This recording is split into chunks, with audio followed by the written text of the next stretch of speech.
Hi everyone, welcome to Being a Best Teacher YouTube channel. In this class, we are going to discuss the Kurukshetra University most important question for pedagogy of English, which is the subject of B.Ed first year. First year का subject है pedagogy of English. इसके most important questions को करेंगे discuss. Already हमारी important question की जो series है वो ऑनगोइंग है. सो तीनों कॉमन सब्जेक्ट्स हम ऑलरेडी डिस्कस कर चुके थे. आज पेडागॉजी ऑफ इंग्लिश करेंगे.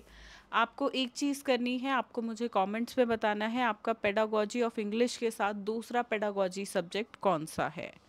चलिए, एंड जितने भी क्वेश्चंस हम डिस्कस करेंगे इनके आंसर्स का पीडीएफ इंग्लिश मीडियम और हिंदी तो ऑब्वियसली होगा नहीं, इंग्लिश है तो इंग्लिश का पीडीएफ सिर्फ इंग्लिश मीडियम में ही मिलेगा, क्योंकि इस एग्ज़ाम को इंग्लिश में ही दिया जाता है. बहुत स्टूडेंट्स बोलते हैं मैम हिंदी में देना है ये एग्ज़ाम, हम हिंदी मीडियम के स्टूडेंट हैं. तो देखिए, भाषा का जो भी पर्टिकुलर भाषा है उसका एग्ज़ाम उसी भाषा में दीजिए, स्पेशली इंग्लिश और हिंदी का. बाकी जैसे लैंग्वेज हो गई, उर्दू हो गई, संस्कृत हो गई, इनका हिंदी मीडियम में स्टूडेंट्स देते हैं, उतना समझ आता है.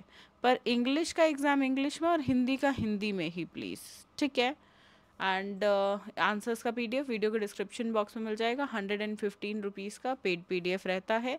बाकी कोई क्वेरी हो तो आप हमें डायरेक्टली व्हाट्सएप पे रीच आउट कर सकते हैं. ये हमारी मोबाइल एप्लीकेशन है.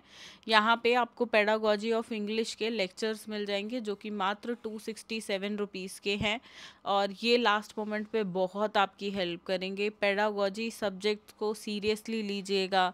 इनमें अधिकतर स्टूडेंट्स की कंपार्टमेंट यानी कि बैक लग जाती है, रीअपियर लग जाती है, और बहुत दिक्कत बाद में फेस करनी पड़ती है. तो वक्त रहते आंखें खोलो, पेडागॉजी सब्जेक्ट्स में एक्स्ट्रा एफर्ट्स करना. ये हमारा टेलीग्राम हैंडल है, यहाँ से आपको इम्पॉर्टेंट क्वेश्चंस का, जिनको सिर्फ पीडीएफ चाहिए तो क्वेश्चंस यहाँ से मिल जाएंगे, ठीक है. First question is discuss the social history and importance of English language teaching in India. दूसरा है second question, discuss the pedagogical analysis based on unit analysis with its need and importance by giving suitable examples from pros.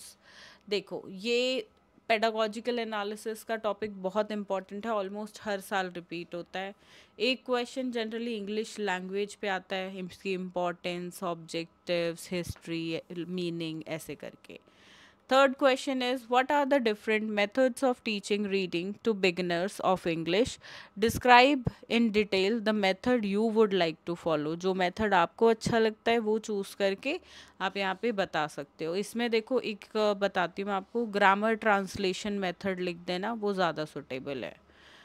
Next is, what are the principles, advantages and disadvantages of direct method of teaching. Direct method को भी ऊपर वाला answer में लिख सकते हो, ठीक है. चलो, question number 6, explain the significance and use of instructional material of the following: charts and pictures, real objects. Question number 7, CCE पे भी एक क्वेश्चन हर साल आता है, यानी कि कंटिन्यूस एंड कॉम्प्रिहेंसिव एवेल्युएशन. इसका meaning, purpose, need, characteristics, principles. खैर ये सारा तो नहीं पूछेगा, बट यहाँ से कोई भी 3, जैसे कि सीसीई का मीनिंग पूछ लिया, नेचर पूछ लिया, प्रिंसिपल्स पूछ लिए, इस तरीके से कुछ कंबाइन करके क्वेश्चन पूछता है, ठीक है. Question number 8, what are the characteristics of good test items? Explain essay type and short answer type questions with the help of examples. Another important question, previous year में काफ़ी बार repeat हुआ है. Question number 9, देखो यही है जिसकी मैं बात कर रही थी. या तो क्वेश्चन नंबर 1 पूछा जाएगा या 9 पूछा जाएगा. What is language? Explain the aims and objectives of teaching English at different school levels.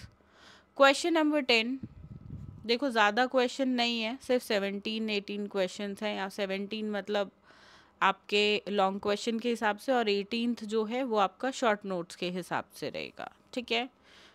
Next is, bilingual method English का क्या है, डायरेक्ट मेथड के साथ इसको बताना है. ये क्वेश्चन 10 रह गया. ये था कि essentials of good hand writing, और and how will you proceed to improve the writing of your students. Question number 12. What are co-curricular activities? How you will make your classroom more effective by using co-curricular activities? Co-curricular activities में भी previous year में बहुत बार question repeat हुआ है. Question number 13. Explain the significance and use of ICT including the internet in teaching of English. ये prose या poetry किसी के भी context में आ सकता है specifically, और अगर किसी के भी context में नहीं आता है तो आप दोनों के context में mix करके आंसर को लिखिएगा. Question number 14. What are instructional material? Right about the use importance of instructional material in the teaching of English. इसमें कौन कौन से इंस्ट्रक्शनल मटेरियल आप बताएंगे. देखो ये ब्रैकेट होगा नहीं एग्ज़ाम में, ये मैंने डाला है ताकि आपको आंसर लिखने में आसानी हो, ठीक है. क्योंकि जनरली जब ऐसे क्वेश्चंस के आंसर ना स्टूडेंट्स गलत लिख देते हैं, तो ब्रैकेट डालने का मतलब है आप एग्ज़ाम ओरिएंटेड आंसर ही लिखो, इसलिए इसको डाला गया है, ठीक है. तो शुरू करते हैं. Charts, pictures, chalkboard, model, real objects, ICT, ठीक है, इनके बारे में लिखना है. Question 15. Discuss skills of teaching English in detail. इसमें देखो जो जो स्किल आपको डिस्कस करने हैं वो ब्रैकेट में मेंशन है, which are skill of introduction, illustration with example skill, then reinforcement, questioning, stimulus variation. इनका जिक्र करिएगा. मतलब ये अकॉर्डिंग टू द सिलेबस हम बेसिकली मेन वाले कर रहे हैं, ठीक है. चलो क्वेश्चन नंबर 16 है, शॉर्ट डिटेल्ड नोट्स लिखना है. Importance of teaching English at national scenario और दूसरे में इंटरनेशनल सिनेरियो के अकॉर्डिंग. 17th क्वेश्चन है यहाँ पे कि ब्लूम टेक्सोनॉमी क्या होती है.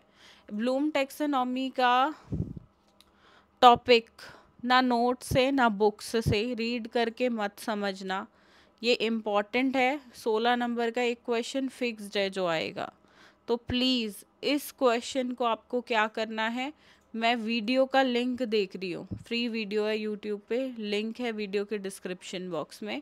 आप वो वीडियो देखना, और इस वीडियो में जो हैंड रिटन नोट्स हैं वो हमारी मोबाइल एप्लीकेशन में फ्री स्टडी मटेरियल है, वहाँ पे जाके आपको पीडीएफ मिल जाएगा फ्री ऑफ कॉस्ट. अदरवाइज़ आप हमारे टेलीग्राम हैंडल से भी डाउनलोड कर सकते हो, जिसका लिंक वीडियो के डिस्क्रिप्शन बॉक्स में है. But make sure Bloom taxonomy का जो क्वेश्चन है स्टूडेंट्स, आप इसके लिए क्लास ही देखो, वरना ये समझ नहीं आएगा, इसमें कन्फ्यूजन बनी रहेगी. और बहुत इम्पॉर्टेंट टॉपिक है ये. एक ऐसा टॉपिक है जो आपके इस वाले पेडागोजी सब्जेक्ट में भी है, और इस पेडागोजी ऑफ इंग्लिश के साथ आपका जो दूसरा पेडागोजी सब्जेक्ट होगा उसमें भी ये टॉपिक रहेगा, और दोनों में आंसर भी सेम रहेगा. ऐसा नहीं है सब्जेक्ट के हिसाब से आंसर बदल जाएगा. चलिए क्वेश्चन नंबर 18 शॉर्ट नोट्स लिखने हैं. पहला है inductive and deductive method, then measurement and evaluation, then cooperative learning approach, then qualities of a good English teacher, then types of reading, intensive, extensive, silent and local reading. देखो ये types of reading ही पूछेगा. ये जो bracket दिया है ना ये मैंने दिया है ताकि आप यही टाइप्स बताओ जो आपके सिलेबस में गिवन है. And last is interactive communication approach, right.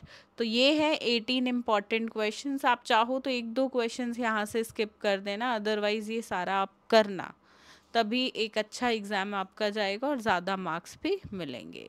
Mobile app से आप जो है क्रैश कोर्स ले सकते हो हमारा BEd first year pedagogy of English का. इसके अलावा बाकी सब्जेक्ट्स भी पेडागोजीज के मिल जाएंगे.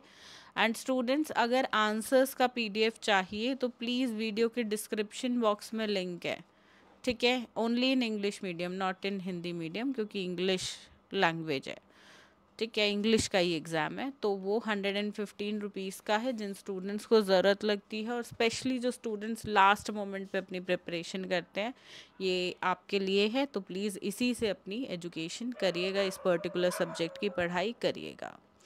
इस क्लास के लिए इतना ही दोस्तों. Thank you so much. I hope आप सभी का एग्ज़ाम अच्छा रहेगा, एंड ये क्वेश्चंस आपको डेफिनेटली हेल्प करेंगे. आपके एग्ज़ाम में इन क्वेश्चंस ने कितना हेल्प किया कितना नहीं, एक रिव्यू एग्ज़ाम होने के बाद ज़रूर दीजिएगा. और अभी एक रिव्यू डालिए कि प्रीवियस जो हमारी सीरीज़ चल रही है जिसमें हमने 3 कॉमन सब्जेक्ट्स के क्वेश्चंस डिस्कस किए, तो उन वीडियोस ने, उन क्लासेस ने आपको कितना हेल्प किया, कितना नहीं, ताकि आप सभी के जो जूनियर्स हैं उनको भी एक जो है रिव्यू मिल सके। वो एक हम्बल रिक्वेस्ट रहेगी, प्लीज़ डू दैट।